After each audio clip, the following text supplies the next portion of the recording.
community of Daggakraal, that's in Mpumalanga, will finally have a police station on their doorstep. The Police Minister, Bheki Cele, will be in Daggakraal to hand over the police station to a community that in the past had to travel long distances to get help. Well, the rural community is one of those areas recording a high rate of crime, with rape, burglaries topping the list. For the latest, we're joined by our reporter Mweli Masilela on the ground in Daggakraal. Mweli, very good morning to you. You have been talking to community members. What is their sentiment? I get a sense that they are satisfied on the one hand, but they still say that there are some outstanding issues. The police, are they possibly going to provide at least better services to this community? Indeed, Colin, the community says it's relieved that finally they will have a fully fledged police station. But as we are saying, I spoke to one community leader here in Daggakraal saying that as much as they do appreciate the latest developments, they are concerned that sometimes you find that there's only one police van patrolling the community. So they are saying that they are hoping that that's one of the issues that the Police Minister Bheki Cele will address, as he is expected to officially open this police station here today. But they are saying that the common crimes in this area is the issue of housebreaking as well as stock theft, but not leaving aside the issue of rape, because when I spoke to some social workers here, they are saying that there's quite a number of rape cases that they are attending to, or that they are still being processed in different courts around this area. But for more in terms of what we can expect, I'm joined by the national spokesperson of the police, Vish Naidoo. Vish, we know that today the police minister Bheki Cele will be officially opening this police station, and it's a rural community. Many community members are saying that why now? Why has it taken long for them to have a fully fledged police station? And is there any specific reason that you have decided to finally intervene and bring them a proper police station here? Well, very good morning, and thank you for this opportunity. Of course, there was always a police station in this area.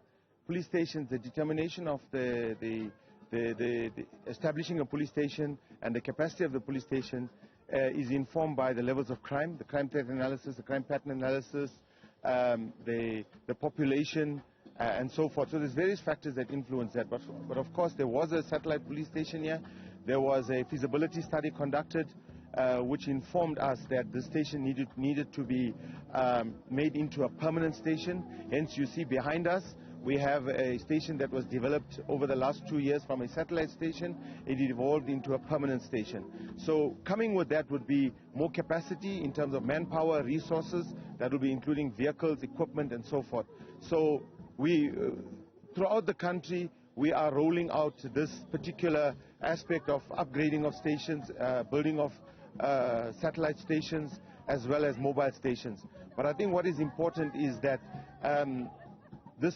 while we're conducting studies in different areas as to what the needs are for those particular areas, we are busy,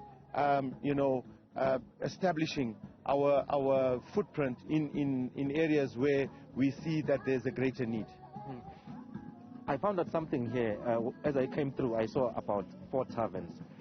But from the community leader that I spoke to early, he's saying that there's about 34 taverns. And in fact, according to him, that's one of the contributory factors in as far as crime is concerned in this area. Is that something that you are also establishing as members of the police service? And also tell us more about the most common crimes in this particular area. Well, I think it's common knowledge that one of the biggest crime contributors in the country, not necessarily Daggakraal specifically, is the abuse of alcohol and, of course, drugs as well. That's one of the biggest crime generators where we are having a problem. But we have been visiting many areas. We went to Uppington, we're going to Limpopo this week, we're going to KZN. We're finding in all of these areas there are more taverns than schools and churches and so forth. And that, of course, is posing a problem. But we are in discussions with the Department of Trade and Industry, with the Department of Economic Development. And remember, all of these the licensing of these facilities, if I may call them that, or these outlets, is done provincially. So, we're having discussions that when licenses are being issued, the local authority must be consulted. This is something that, we are anticipating that is going to be done to a greater extent or more intensively moving forward, so that it can help us as the police, can help the communities in our efforts to reduce crime.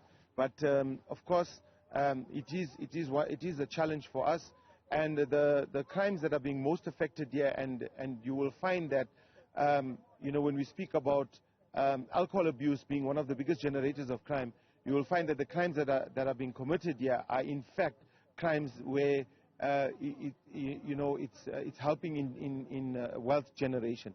So it's mostly stock theft, it's housebreaking, and assault, common and assault with the intent to do grievous bodily harm. And you will find that these are some of the crimes that alcohol abuse is contributing towards those crimes. Okay, lastly, we're expecting the Minister to be here and formal program to start at 10 a.m. What do you think will be the key message from the side of the Police Minister? On Friday we launched our Safer Festive Season operations. All the aspects of that we were looking at during the Safer Festive Season operations are being addressed, during those operations. So I think what the Minister will be talking about is, of course, the close working relationship between the community and the police. Now that we have a fully fledged station and the station is being capacitated, there must be more consultation, more transparency from the side of the police, greater accountability. We want to show the communities that there is command and control as far as the police is concerned. So the Minister will be giving a message to the police officers that we must be there for the community at all times. Community members, complainants, irrespective of what the nature of the complaint is, should not be turned away from a police station. You'll be calling on the community to work very closely, hand in hand with the police. There must be that integration as far as that is concerned. During the launch of the Safer Festive Season, as well as during the launch of Country in Blue a few weeks ago in KZN, we highlighted community participation in terms of Community in Blue, community policing forums and so forth. So these are some of the messages that you will find coming out today. All right. Thank you very much for talking to us. That is Vish Naidoo, the national spokesperson of the police, here saying that, the police minister will talk more about how they'll ensure that there's accountability on the side of the police, as well as looking into the issues of crime, mainly the housebreaking, stock theft, as well as the issue of rape. But this is a community of about 35,000 people, so this police station is expected to service all those community members, but also looking into the issue of alcohol abuse, saying that it is a major contributory factor in most of the criminal activities that are happening here. As we've heard earlier from the community leader, that is Dola Manana, saying that there's about 34 taverns in this particular area, which is also a major concern from the side of the police officers here this side. So we'll keep you updated in as far as the message of the police minister, Bheki Cele, is concerned, Crowley. Mweli, I'm really sorry to do this to you. I know that it's probably news you have not heard. We're receiving information about an EFF ward councillor in Pietermaritzburg who is reported to have been shot dead on Sunday. Is Vish Naidoo able to confirm this?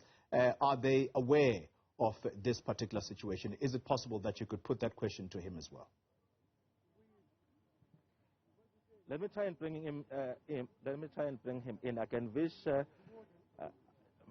you just have a moment again? I'm not sure if you have received the news.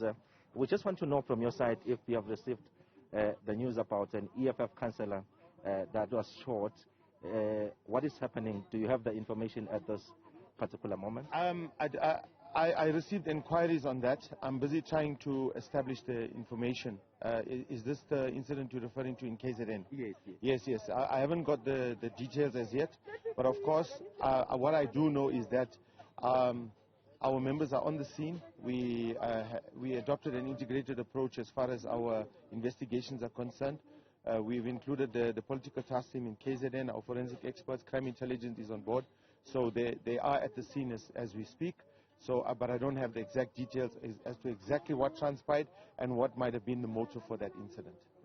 Perhaps at national level, as we wrap up, is there any plan? Because we know that even here in the province of Mpumalanga, there have been these cases of some members of political parties being shot and killed.